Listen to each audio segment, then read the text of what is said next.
ಓಂ ಸಾಯಿರಾಮ್.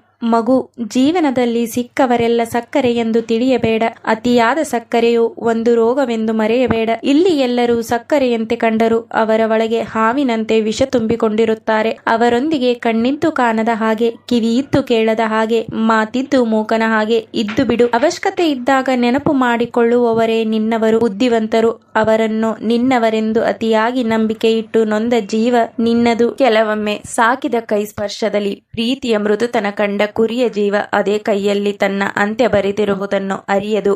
ನಂಬಿಕೆಯ ಕಣ್ಣುಗಳಿಗೆ ದ್ರೋಹದ ಬಣ್ಣ ಕಾಣುವುದಿಲ್ಲ. ನೀನು ಕೆಲವೊಮ್ಮೆ ತುಂಬಾ ಸುಲಭವಾಗಿ ಮೋಸ ಹೋಗುತ್ತೀಯ. ಕೆಲವು ಜನರು ನಿನ್ನ ಒಳ್ಳೆಯತನವನ್ನು ದುರುಪಯೋಗಪಡಿಸಿಕೊಂಡು ನಿನ್ನನ್ನು ಸುಲಭವಾಗಿ ನಂಬಿಸಿ ಮೋಸ ಮಾಡುತ್ತಾರೆ. ಅಂಥ ಜನರು ನಿನ್ನ ಬದುಕಿನಲ್ಲಿ ಬಂದಾಗ ನಿನಗೆ ತಿಳಿಯದೆ ನೀನು ಬೇಗನೆ ಎಲ್ಲರನ್ನು ನಂಬಿ ನಂತರ ಪಶ್ಚಾತ್ತಾಪ ಪಡುವುದನ್ನು ಬಿಟ್ಟರೆ ಮತ್ತೇನೂ ಮಾಡಲಾಗುವುದಿಲ್ಲ. ಇತರರ ಸುಳ್ಳು ದುಃಖಗಳನ್ನು ನೋಡಿ ನೀನು ನೊಂದು ಕನಿಕರ ಪಡುತ್ತೀಯ ಮತ್ತು ಅವರಿಗೆ ಒಳ್ಳೆಯದನ್ನು ಮಾಡುವಲ್ಲಿ ನಿನ್ನನ್ನೇ ನೀನು ನಷ್ಟ ಮಾಡಿಕೊಳ್ಳುತ್ತೀಯ.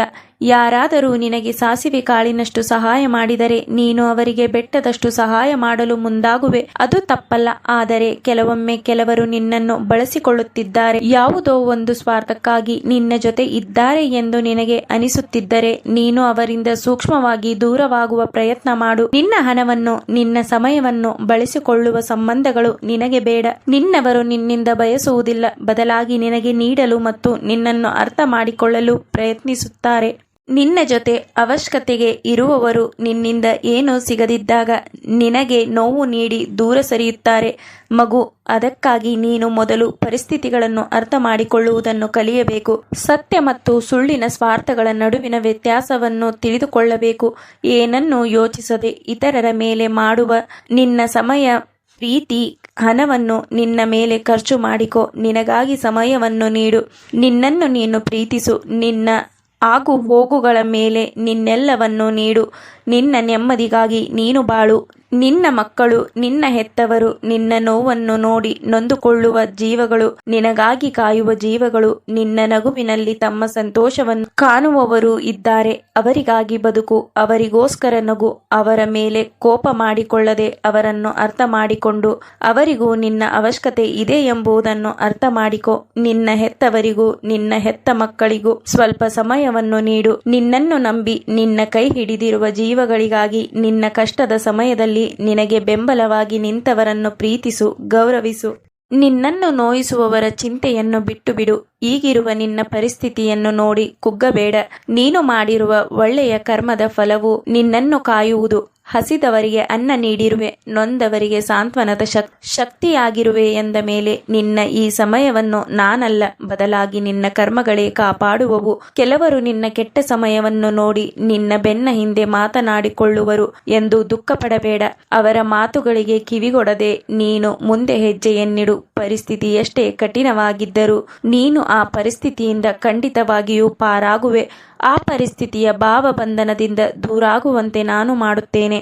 ನಾನು ನನ್ನದು, ನನ್ನಿಂದಲೇ ಎಲ್ಲ ಎಂದು ಗರ್ವಪಡುವವರ ಚಿಂತೆ ನಿನಗೆ ಬೇಡ. ನಿನ್ನನ್ನು ದುರ್ಬಲ ಎನ್ನುವವರ ಮುಂದೆ ಗೆಲ್ಲುವಂತೆ ನಾನು ಮಾಡುತ್ತೇನೆ. ಯಾರು ನಿನಗೆ ಏನನ್ನು ಹಾನಿ ಮಾಡಲಾರರು. ನಿನಗೆ ಒಂದು ಸಣ್ಣ ತೊಂದರೆಯೂ ಆಗದಂತೆ ನಾನು ಕಾಯುವೆ. ನೀನು ಕಣ್ಣೀರು ಹಾಕುವುದನ್ನು ನಿಲ್ಲಿಸು.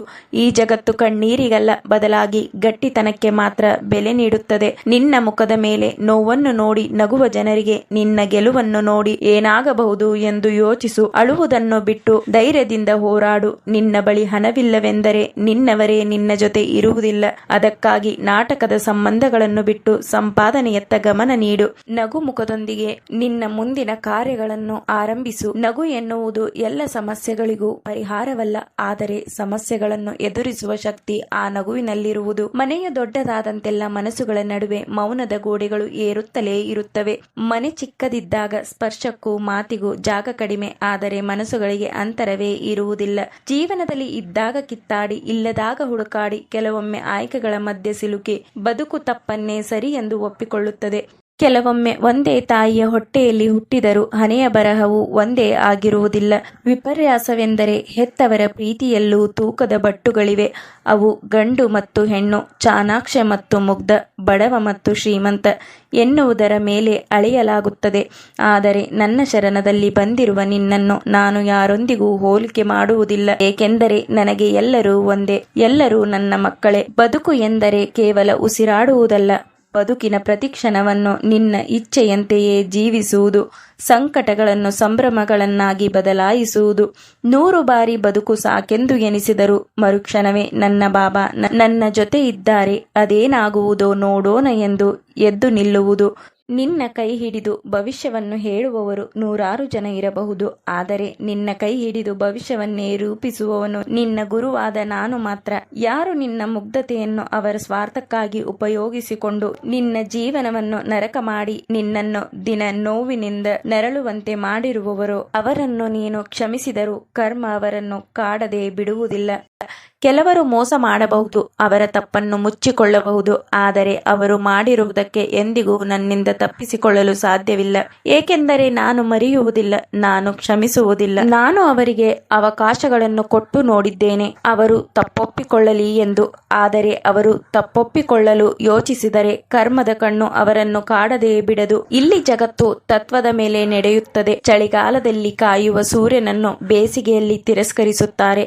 ನೀನು ಇಲ್ಲಿ ಬೇರೆಯವರ ಅಭಿಪ್ರಾಯಗಳನ್ನು ಕೇಳಬೇಡ. ನಿನಗೆ ಏನೆನಿಸುವುದೋ ಅದನ್ನೇ ಮಾಡು. ನಿನ್ನ ಹೊಟ್ಟೆಯನ್ನು ತುಂಬಿಸುವ ಯಾವುದೇ ಕೆಲಸವಾದರೂ ಸರಿ, ನಾಚಿಕೆ ಪಡದೆ ಹೆಮ್ಮೆಯಿಂದ ಮಾಡು. ಇಲ್ಲಿ ಮಾತನಾಡುವ ಜನರು ನಿನ್ನ ಕಷ್ಟದ ಸಮಯದಲ್ಲಿ ನಿನಗೆ ಬಿಡಿ ಕಾಸನ್ನು ನೀಡರು. ನೀನು ಮಾಡುವ ಕೆಲಸ ಸ್ವಾಭಿಮಾನದಿಂದ ಕೂಡಿದ್ದರೆ ಧೈರ್ಯದಿಂದ ಮಾಡು. ಯಾರ ಮಾತಿಗೂ ಕಿವಿಗೊಡಬೇಡ. ಕೆಲವರು ನಿನ್ನ ಹಾದಿಯನ್ನು ತಪ್ಪಿಸಲು ಪ್ರಯತ್ನ ಪಡುತ್ತಾರೆ. ಅವರ ಜೊತೆ ಚರ್ಚೆಗಳಿಗಿಳಿಯದೆ ನನ್ನ ಮೇಲೆ ನಿನ್ನೆಲ್ಲ ಭಾರವನ್ನು ಹಾಕಿ ನೀನು ನಿನ್ನ ಕಾರ್ಯವನ್ನು ಪ್ರಾರಂಭಿಸು. ಎಲ್ಲವೂ ಒಳ್ಳೆಯದೇ ಆಗುವುದು. ನೀನು ಯಾವುದೇ ಹೊಸ ಕೆಲಸದ ಆರಂಭವನ್ನು ಮಾಡಲು ಹೊರಗೆ ಹೊರಟಾಗ ನನ್ನ ಉದಿಯನ್ನು ಹಣೆಗೆ ಹಚ್ಚಿ ಹೊರಡು. ಇದರಿಂದ ನಿನ್ನ ಕೆಲಸವು ಸುಲಭ ಮತ್ತು ಯಾವುದೇ ಅಡೆತಡೆಯಿಲ್ಲದೆ ಮೋಸವಾಗದಂತೆ ನಡೆಯುತ್ತದೆ. ನನ್ನನ್ನು ನಂಬು. ಓಂ ಸಾಯಿರಾಮ್.